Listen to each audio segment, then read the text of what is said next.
2024 లేదా 25లో డిగ్రీ లేదా బీటెక్ చదివారా? సాఫ్ట్‌వేర్ జాబ్ కోసం ఎదురు చూస్తున్నారా? అయితే కోడ్ జ్ఞాన్ 100 డేస్ కోర్సులో చేరండి. జాబ్ సాధించండి.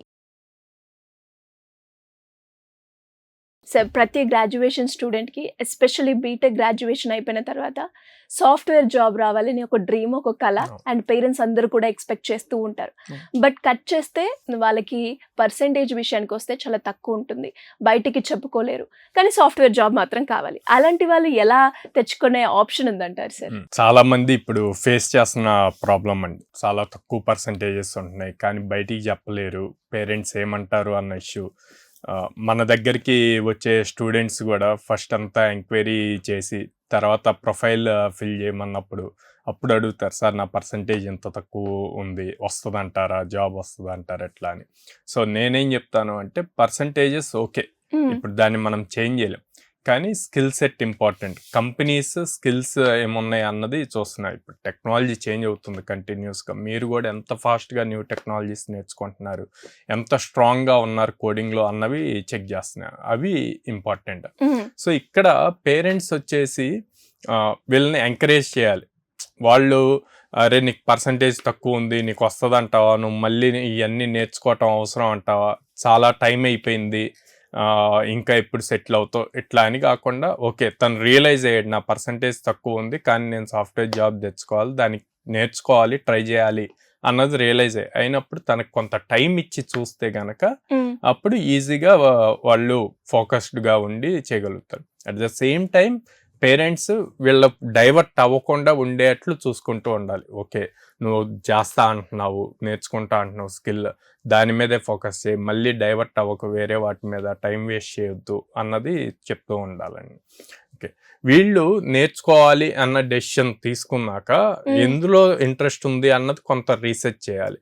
అలా రీసెర్చ్ చేయటానికి మనకి ఇప్పుడు ప్రతిదీ మన ఫోన్లోనే ఉంటుంది. సో ChatGPT యూజ్ చేయొచ్చు, లేకపోతే గూగుల్ యూజ్ చేయొచ్చు, జెమినీ AI యూజ్ చేసి వాళ్ళకి ఏం ఇంట్రెస్ట్స్ ఉన్నాయి అంటే లైక్ ఇప్పుడు నేను నెంబర్స్, ఎక్సెల్స్, ఓకే ఎక్సెల్లో ఉన్న డేటాను ఒక స్టోరీ లాగా చెప్పగలను ఇట్లాగా అంటే కనుక డేటా అనలిటిక్స్ సైడ్ కానీ, లేకపోతే నేను సెక్యూరిటీ ప్రతిదానికి సెక్యూర్డ్గా ఉండేట్లు చూసుకుంటాను అట్లా అంటే సెక్యూరిటీ రిలేటెడ్ సైబర్ సెక్యూరిటీ, లేదు నాకు ప్రతిదీ టెస్ట్ చేయటం ఇంట్రెస్ట్ అట్లా అంటే కనుక టెస్టింగ్ సైడ్, లేదు నేను వెబ్సైట్స్ బిల్డ్ చేయగలను నాకు అది ఇంట్రెస్ట్, నేను కొత్త వెబ్సైట్స్ ఎప్పుడైనా వెబ్సైట్ చూసినప్పుడు ఈ వెబ్సైట్ ఇలాగే ఎందుకు ఉంది, ఇలా ఉంటే బాగుంటుంది కదా అని అనిపిస్తుంది, అట్లా అంటే కనుక web designing, web development side choose చేయాలి. ఇట్లా డిఫరెంట్ కెరీర్స్ కానీ చూజ్ చేసిన కెరీర్ మీద 6 months డైలీ 4 hours గనక కాన్సన్ట్రేట్గా వర్క్ చేసి, అంటే ఇక్కడ ఫోకస్ చేసినప్పుడు థియరీ నేర్చుకోకూడదు, అందరు ఇంకా దానికి సంబంధించి బుక్స్, PDF ఫైల్స్ లేకపోతే వీడియోస్ చూస్తూ ఉంటారు. అట్లా కాదు,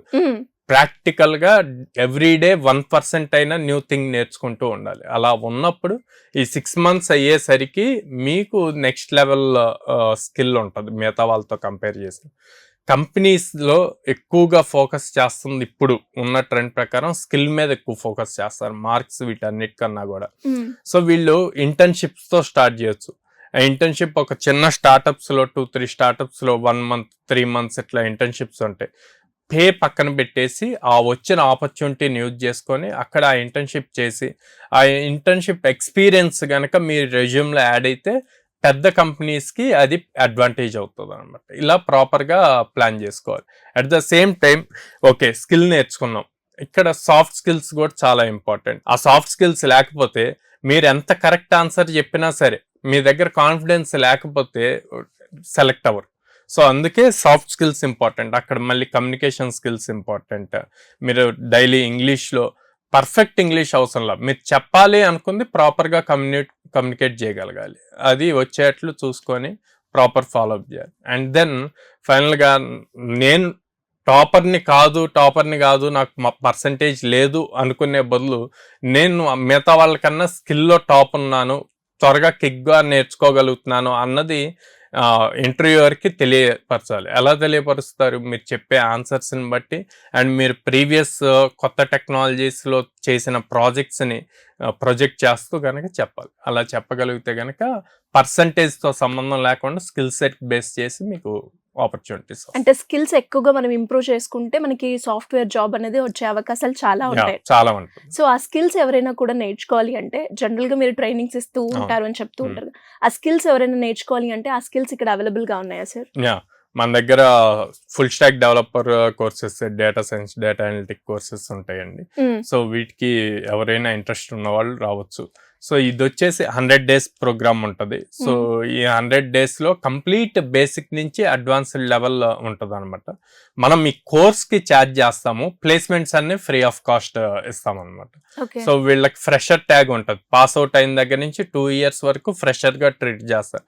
ఈ ఫ్రెషర్ ట్యాగ్ అయిపోయే వరకు మనం సపోర్ట్ ఇస్తాం. ఎస్పెషల్లీ కోర్స్ అయిపోయిన తర్వాత, కోర్స్ అయ్యాక కూడా మనం సపోర్ట్ ఇస్తాం అనమాట. సో కోర్స్ అయినప్పుడు మనం సపోర్ట్ అన్నది ఓన్లీ ప్లేస్మెంట్సే కాదు, వాళ్ళు మళ్ళీ ఏదైనా టాపిక్స్ రిపీట్ కావాలన్నా క్లాసెస్ కి అటెండ్ అయ్యి నేర్చుకోవచ్చు. ఆ ఆప్షన్ కూడా ఉంది సార్. అండ్ అలాగే ఈఎంఐ ఆప్షన్ ఉంది. అవును అండి, మనకి ఎక్కువగా బిలో మిడిల్ క్లాస్ ఫ్యామిలీస్ నుంచి వస్తారు స్టూడెంట్స్, వాళ్ళకి ఫైనాన్షియల్ బర్డెన్ అవ్వకూడదు అని చెప్పి ఈఎంఐ ఆప్షన్ కూడా ఉందన్నమాట. ఇంకా ఎవరికైనా కూడా ఇంట్రెస్ట్ ఉండి జాయిన్ అవ్వాలి అనుకునే వాళ్ళు ఏ విధంగా మిమ్మల్ని అప్రోచ్ అయ్యే ఛాన్స్ ఉందంటారు? స్క్రీన్ మీద కనిపిస్తున్న నెంబర్స్ కాల్ చేయొచ్చు అండి, ఆర్ డైరెక్ట్ గా మా బ్రాంచెస్ కి విజిట్ చేసి both parent and kid visit చేసి కౌన్సిలర్స్ తో మాట్లాడి వాళ్ళకున్న డౌట్స్ అన్ని క్లారిఫై చేసుకొని, ప్రజెంట్ ఎవరైతే చదువుతున్నారో ట్రైన్ అవుతున్నారో మన దగ్గర ఆ స్టూడెంట్స్ తో కూడా మాట్లాడి అప్పుడు వాళ్ళు డెసిషన్ తీసుకోవచ్చు.